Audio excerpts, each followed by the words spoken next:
So in terms of patients with EGFR mutant lung cancer, I always test them at the time of progression for resistance mechanisms, particularly to first generation EGFR TKIs, particularly looking for this EGFR T790M mutation, because we have a great new approved therapy in osimertinib that has published data with a 60% response rate and a progression-free survival, median comparable to erlotinib in frontline of about 9.6 months. So it's a great new treatment option, and I would consider it standard of care now to obtain molecular testing on patients with EGFR mutant lung cancer who've progressed on previous EGFR TKI because of this new therapy. In terms of patients who don't have EGFR mutant lung cancer, do I obtain molecular testing? And the short answer is sometimes. So, my general panel up front, if they've had a comprehensive, next generation sequencing panel up front, and that doesn't show anything actionable, I typically do not retest at the time of progression on chemotherapy.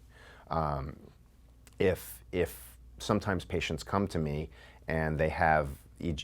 for a second opinion, and they've progressed on chemotherapy and they've had an EGFR mutation testing that was negative, ALK and ROS1 fusion testing that was negative, I often will retest them with a larger next generation sequencing panel to see if there's any of these other molecular aberrations such as MET exon 14 skipping events, HER2 insertions, or BRAF mutations and others that are potentially actionable. For example, BRAF V600E,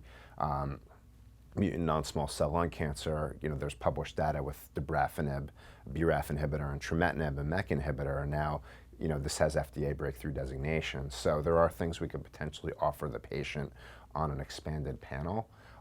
Sometimes if a patient's a never or light smoker, I'll sometimes double check just to make sure I'm not missing anything. If we don't find anything on a next generation sequencing comprehensive panel initially, I'll think about resending just to make sure. But that's not necessarily, usually usually they're pretty accurate, but just to be sure for peace of mind, especially for the patient, I sometimes do that because sometimes patients who are never smokers, you can't find any actionable alteration and they say,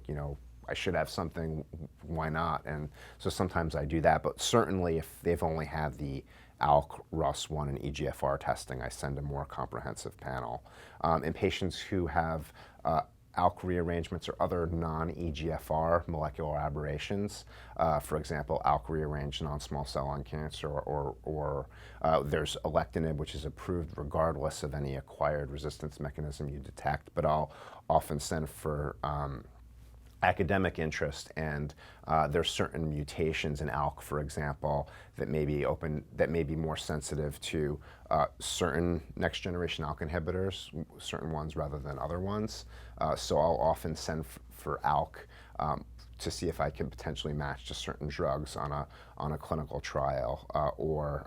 with alectinib or other ALK inhibitors.